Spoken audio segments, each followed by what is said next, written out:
I stood here a year ago and shared the next step of our ministry. Disaster relief for the last 15 years, and my body's breaking down, and Robin is tired of being drugged from trailer to trailer, from disaster to disaster, and we're asking God, what's next? And New Jerusalem, Dominican Republic, some men that we worked with during the earthquake in Haiti, serving the neglected, the shadowed people of the Dominican Republic. And I shared some of those visions of what we were trying to work on. We were trying to raise funds for a piece of land right across the street from what was supposed to be the preschool, maybe someday. You guys donated money to that in a massive, generous way. It was super exciting. You know, sometimes you need confirmation from God. This is it, Greg. Go. You know. Y'all provided that for us. You did. And he's continued this. I've only got 10 minutes here to talk about his blessings over the last 12 months. I can't do it. But I know Doug's going to shut the mic off after 11 minutes. So we picked a couple of little slides, little moments. The first slide is part of the property that you guys purchased. There were two little lean-tos on the property that you guys provided money for a year ago. This one, they've turned into a house. Believe it or not, the back half of that is the security house for the couple that lives on campus and watches the school. And then that covered area is where they sell food to parents who show up to drop off their kids for the school, pick them up. They also sell snacks and stuff to the kids. And then when they have donation days where they give out food to the kids, they do it underneath that as well. Behind that, you'll see a house. There's some metal, there's some bamboo, there's some thatch. That is the home of one of the other pastors in the village who pastors the Creole-speaking church here in New Jerusalem. That was purchased since I was here last time.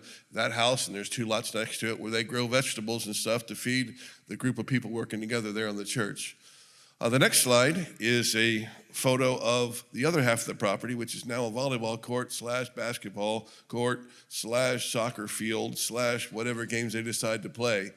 A church in Hot Springs, Arkansas provided the funds to put the sand down, level it, and then brought a team over, taught them how to play volleyball, how to sew clothes, all kinds of things. I think they had 11 or 12 different teaching classes on different things.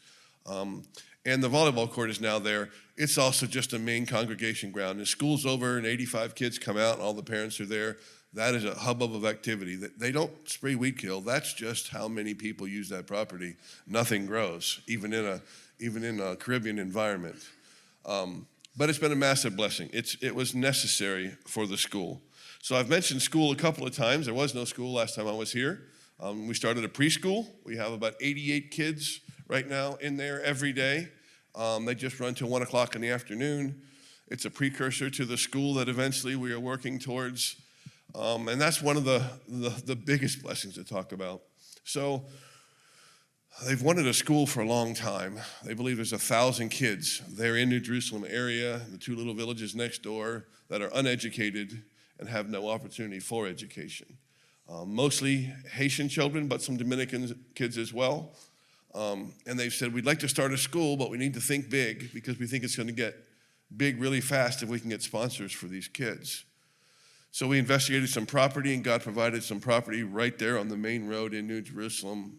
It's been amazing. He's provided $70,000 towards paying that off already.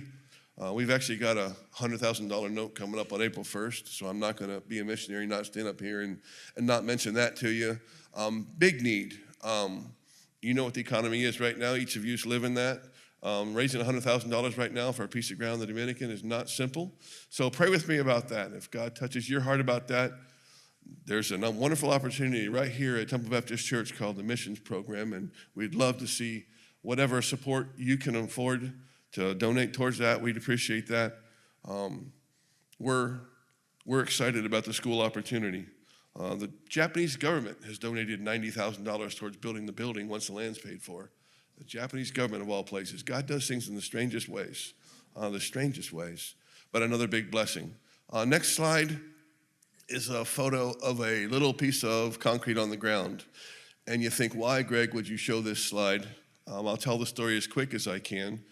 There was a little Baptist church started, a little Christian church started by Edison Duclair, one of our missionaries.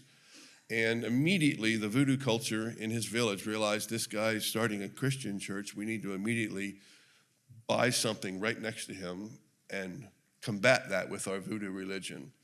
This little corner property, it actually starts about the edge of the cinder blocks and over, and from the block wall and back. And they built a little house there, and they began to have voodoo services during the church services. And they got loud, and they would cast spells and scream curses and write things on the walls of the church when people weren't around, and very much in combat with the Christian church. Edison's response was to try to show him love. That concrete on the ground there, Edison paid for and put down, because that voodoo priest's home was a dirt floor, and he put that concrete in there for him as an act of love, as an act of Christianity. And there were days when that was a wonderful neighbor, but there were a lot of days when that was a terrible neighbor. Things disappeared, things were broken. So we've been praying since I first got involved there, please, God, we got to figure out how to deal with this. I don't know how to deal with this. This feels obviously like satanic attack, which means your blessing, which means we know you're in this. But I can't deal with this, God. You're going to have to deal with this. And so we offered money to buy the property, significantly more than it was worth, and we were laughed at. And then one day he came up and said, we might be willing to sell that property. And Edison's like, what, really? He calls, and so long story short, it took about 5 weeks of back and forth and yes and no, and we ended up spending only $100 more for that property than we did the two pieces next door. So God did something in that man's heart in a way that I can't explain.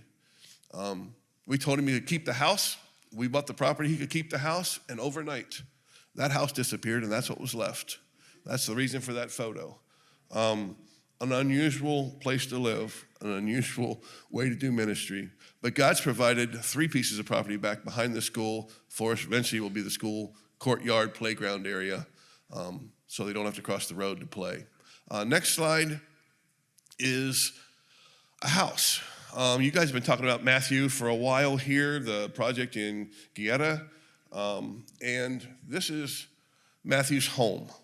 A couple of months ago, a month and a half ago, I was in the Dominican, and Matthew comes to me and says, so I just found out that I'm being evicted from my home. They're gonna demo my house, and they're gonna build a big concrete 3-story home in its place, and I have to be out in 30 days.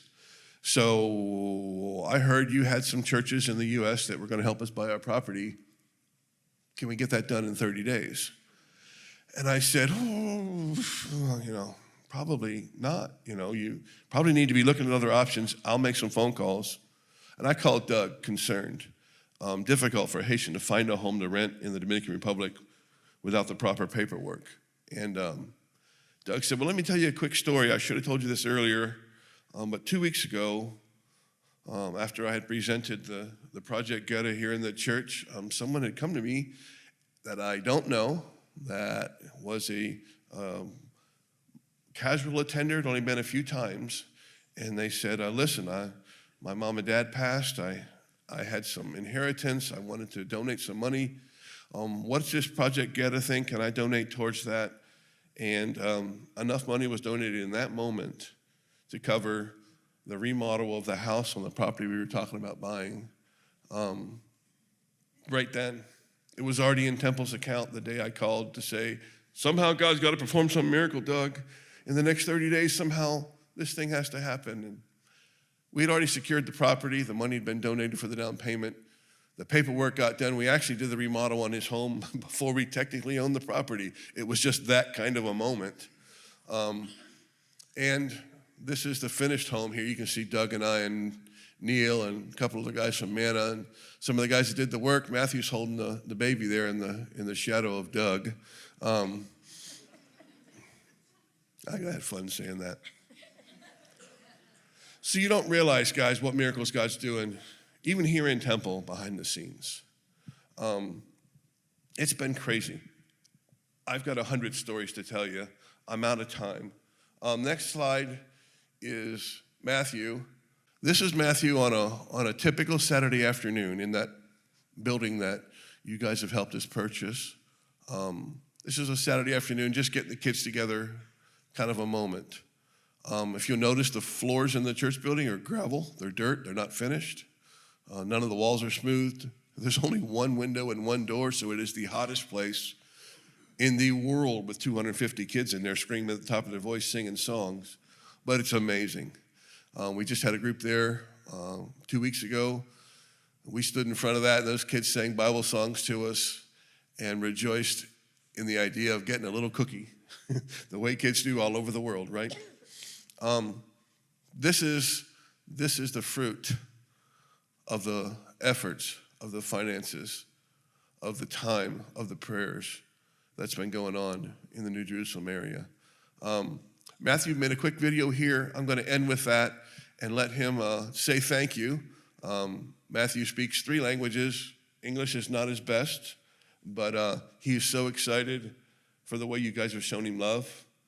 You have no idea what it's like to be Haitian, orphan, missionary, and have American people he's never met, has no idea who they are, show him love by supporting him. You have no idea what it means. Each of you is part of that. And I think it's the blessing that Matthew's being blessed, his town's being blessed, these kids are being blessed, and it's all because we bothered to pay attention to what God called us to do. Thank you for your faithfulness. I'll let Matthew say thank you, and I'll sit down. Thank you again, guys. So today I'm very happy to say thank you for Temple Baptist Church in Texas, and also Calvary Baptist Church in Texas for your support, for helping us to purchase the building. And now we are preparing, as my family are preparing so we can get in the house. So we thank you so much. We got started yesterday. The work is done inside, and now we are continue to do, and hopefully next week we are going to finish with the work in the building. So we thank you so much for all you have done, and I hope that God is going to continue to bless you in Jesus' name.